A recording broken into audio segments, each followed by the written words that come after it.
What's up mga ka-Big Bites? PBA approved na ang trade, Abueva lilipat na sa Hinebra.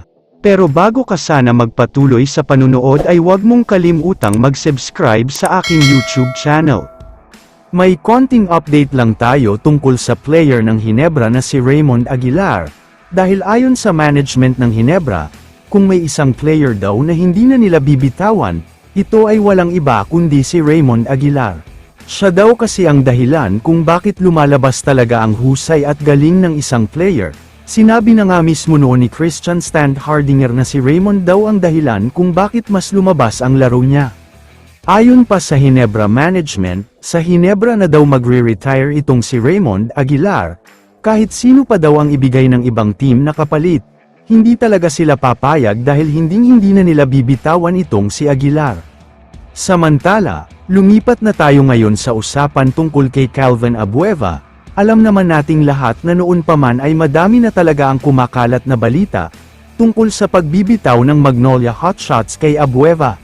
Medyo umingay pa ang balita matapos magpa-interview sa isang podcast itong si Abueva, at sinabi nga niya na kung may isang bagay daw na gusto niyang mangyari bago siya mag-retire sa PBA, ito ay ang makapaglaro sa Hinebra.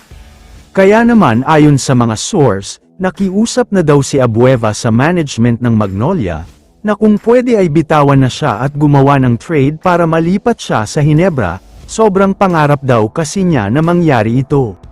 Dagdag pa ng source, okay lang naman daw kay Coach Chito Victorero at Boss Al Francis Chua ang request ni Calvin Abueva, pero ayon kay Coach Chito ay sana daw makakuha sila ng quality player na pwedeng maging kapalit.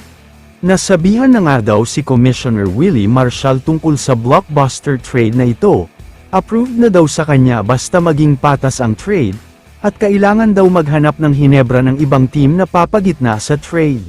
Hindi pa sinasabi sa ngayon kung sinong player ang ibibigay ng Hinebra para maging kapalit ni Calvin Abueva, pero malamang sa malamang ay nasa mga veterano din ang bibitawan nila dahil marami na silang bagong players ngayon.